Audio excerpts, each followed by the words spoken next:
What's up, everybody? It's your local hero back again, bringing another one, not like the other one. Welcome to Cigar Lounge and Podcast. As you can see, I'm in the Christmas spirit.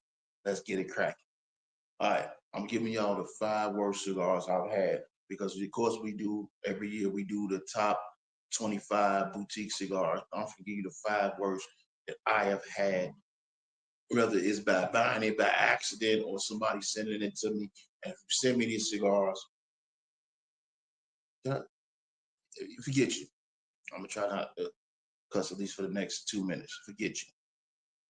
Number five is Solar Guy. MJ sent these cigars to Kimbro, and Kimbro turned around and sent this cigar to me. Solar Guy. Now, I knew it was bad. I Brett Favre launched this thing into the parking lot. It was so bad the dog sniffed and it was like, nah, they just kept moving. You know what I'm saying? But Kimbro gave me some feedback on it. He said, it's like smoking cardboard with Newport tobacco. That's the type of cigar that they issue. And I can't even be mad at that. You know what I'm saying? Um, Kimbro had a bet that if he got to 500 subs, he was going to smoke Solar Dash. And he got to that. And he smoked it, and he instantly regretted saying that, and he smoked it, and he just was not happy with that. So there's that one. The next one, we're gonna get into, if y'all know me and y'all follow us on IG, you saw we do the triple threat. Or if you follow me on here, you already know. Um, I am not a fan of quorum. I am a fan of everything else that comes out of that factory, but quorum. All right. I'm a fan of the Julius Caesar. I'm a fan of the Diamond Crown. I'm a fan of a lot of things that come out there. Not the quorum. The quorum, I will say, let me give you a good thing about the quorum. The quorum has great construction. Construction on the quorum is great. After I got done with the triple threat my last time, I threw that thing out. It rained on that mug. It rained. It got hot. It rained again. It got hot. The humidity was crazy. It was going up and down, up and down. And I will give it this. Uh, MJ from Hot Garbage said, "Hey, see if you can still light it." And I put the lighter to it, and it's still lit. It's still lit. But the quorum tastes like poverty and the back of the stove dust, right?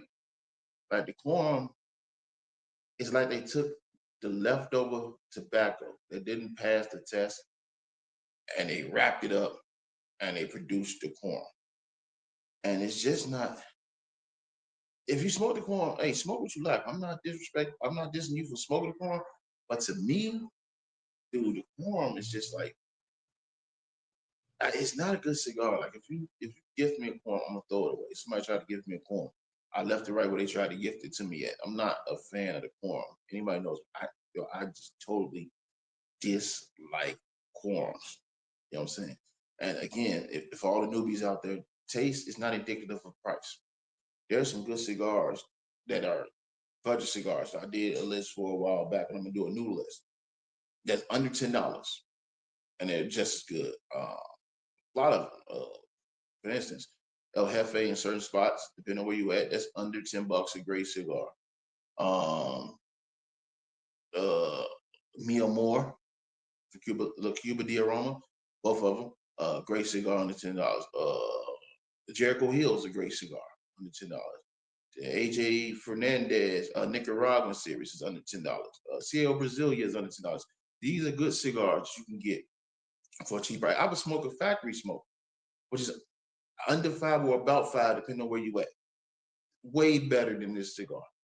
This cigar right here is just terrible. It's really terrible. Um, it's just not a good cigar. It's not a cigar that I would smoke for my enjoyment. It doesn't go with any type of liquor that you drink. Like unless you like drinking Night Train or Ripple. I don't even know if they still make Ripple, but if they do make it, shout out to Fred Sam, shout out to Red Fox. If they still make that, then that's for you. If you drink Philadelphia, you might like this. That's what I'm saying. Um, Number three, the Tatiana Groovy Blue. So let me tell you my story about Tatiana Griffith. I'm just getting into cigars. Like I'm not really into cigars at this point. I'm just starting out. I see them. I'm like, yeah, let's try this. Let's see what happens. I'm dipping my toes in and see if I like flavored cigars. I don't really like them too much. Now I don't like the resin that comes out with the artificial sweetening taste. It is some good infused cigars, but like flavored cigars, there's a lot that I don't. I would smoke a Cuba Maduro before I smoke the cigar. But let me get back to my story. I like the cigar up. Um, I was at Smokers Friendly in Penn Hills.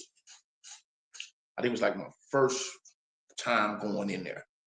So I got the punch uppercut. I got the punch champion. I got me a late hour. And I got some good cigar. I don't know how I mixed this cigar in with it, but I said, "Fuck it, let me go ahead and get it." It was on sale. I think it was like 350. I said, "Whatever, it's 350. If I don't like it, I throw it away. It's cool." Because we don't. Here's the thing: we stump out cigars. Like we don't like cigar, we gonna stomp it out. We call it shadowing. Shout out to the homeboy John Shadow.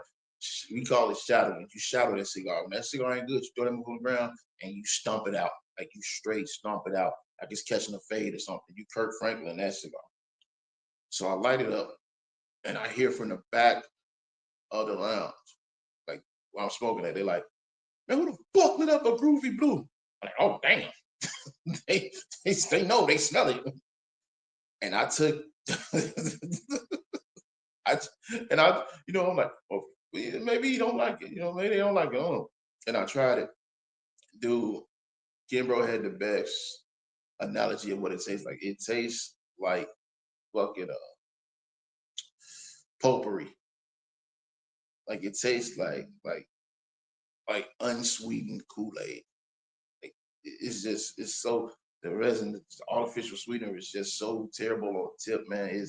It's just not good. It's not good.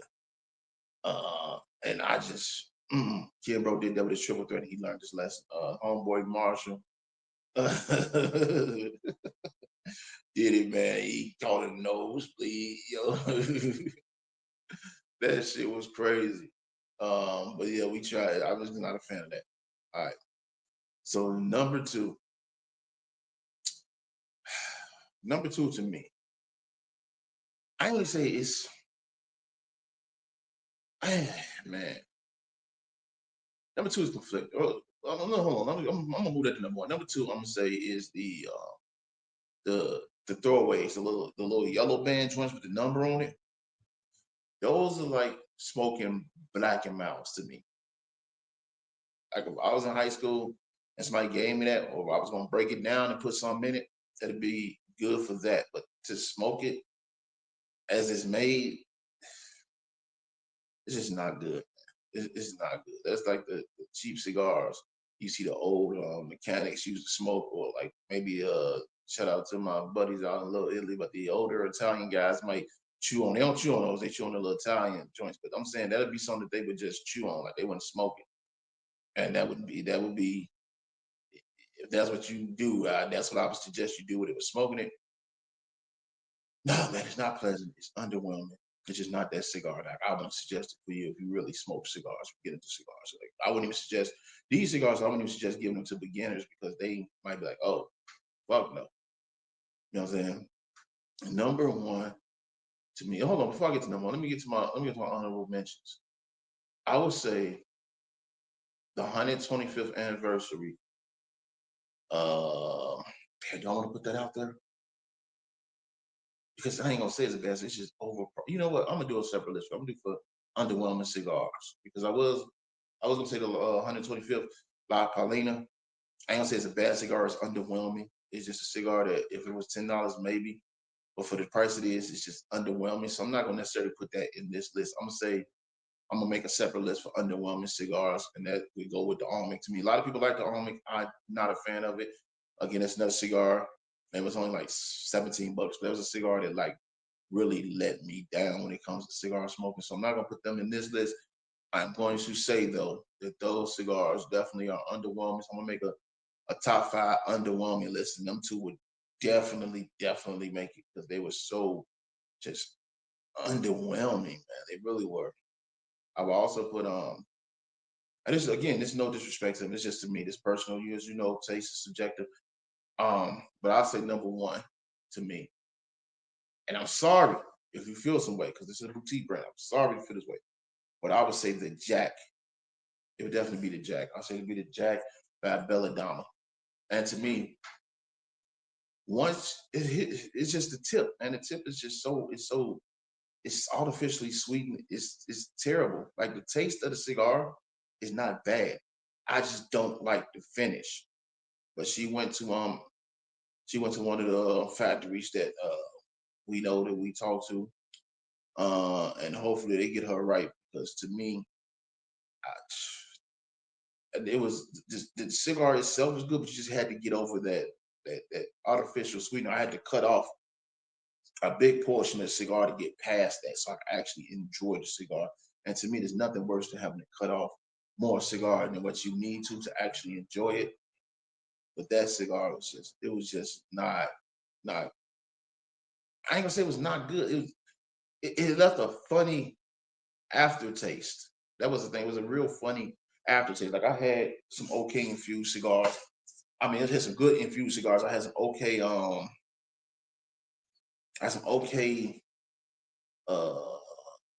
flavored cigars. That cigar, once you cut off the tip, they give you that sweetness.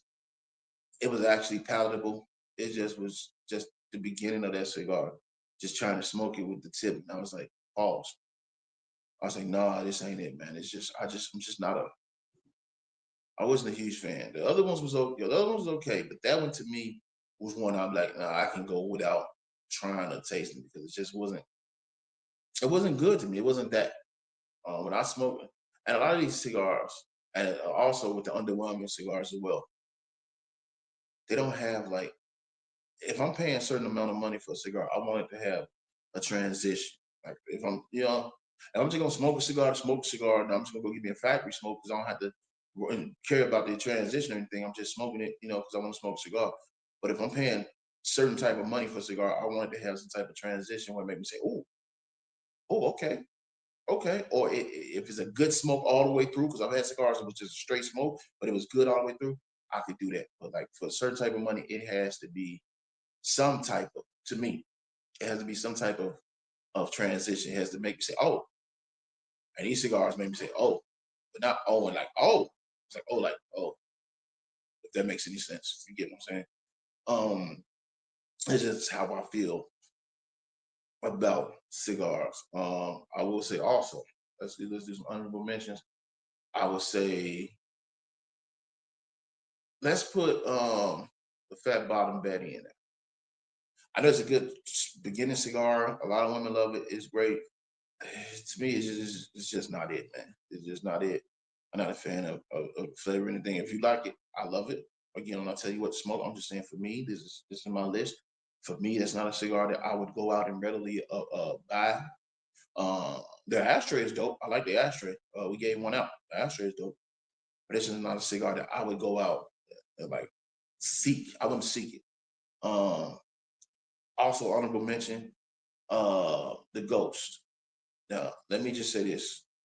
I was a huge fan of the Gurkha Ghost years ago. This has nothing to do with what Homeboy said. You know what I'm saying? What Homeboy said was goofy, it was outlined, it was out of pocket, whatever. But this had nothing to do with that. They changed the blend. And when they changed the blend, I was like, no, this don't taste the same. That and the Cellar series. The Cellar series, I used to like that as well too. That used to be some of my go-tos. But like I said, once I've had it, once they changed the blend and I had it, it just never tastes the same to me. It's just a cigar that let me down. Gurkha has a lot of cigars that let me down. Speaking of Gurkha, hold on, I gotta put this. This is a tap for number one. The Gurkha Nicaragua. I know what I said about Belladonna. It has some enduring qualities. But to me, the Gurkha Nicaragua had absolutely no enduring qualities. It was a hard smoke all the way through. It's not something that I would give to a person. It's not something I would give to a beginner, an intermediate, or definitely not a motherfucker an expert who's into smoking cigars. I definitely want to give it to them. That I used that for the triple threat. That's how bad it was. Also the curly head. I know it's like, oh, Fuente. Yo, the curly head is a bad cigar, yo. For real, for real. The curly head It's a cheapie from Fuente, and when you taste it, you can definitely taste that it's cheap. That's not a good cigar, man. That's a cigar that he should have did without. That's It's just not a good cigar. I mean, it might be the best out of the cheap ones that I named, but that cigar, like I said, I did my first trip with that cigar. I felt like, yeah, this cigar ain't shit. It's not a good cigar. Um, but that's my list. I will say this, for everybody out there. A lot of people shun or they look down on the lounge sticks. But all these lounge sticks are made by big companies like uh Shut Up Dan Cigar Lounge, Viaje. Like Viaje makes a lot of cigars for a lot of people. Um Espinosa makes a lot of cigars for a lot of people. Like it's big companies making these cigars. So if you're out there, you see a lounge stick, go grab it, man. You might enjoy it. But let me know, man. Drop your comments. Give me your thoughts. Let me know one of the worst cigars you've had this year. Give me that. Oh, I ain't gonna put them out there. I ain't gonna mention them. I had a cigar from TPE. I ain't gonna say it was bad. I say it wouldn't age long enough, so I'm not gonna mention them. I'm gonna leave them out there. I'm gonna leave that out there. I'm going back to TPE. They might be back. I'm gonna try it and see if they aged it long enough. If it changed, if it did, then I'm gonna get back with the review and what I think about it. But if it didn't, then I'm gonna go ahead. I'm gonna let y'all know what I think. Either way it goes, some y'all gonna know about it. So I'm gonna sit back. You know, it's a newer company. I'm gonna sit back and let them do their thing. And I'm gonna try it at TPE. If they at TPE, they supposed to be at TPE. So I'm gonna try it at TPE. If it's good, I'm gonna let you know what cigar I was talking about. If it's bad, I'm gonna let you know what cigar I was talking about. But anyway, I'm your local hero, reminding you as always, blow your smoke like a goddamn gentleman and gentlewoman. And I'm just out.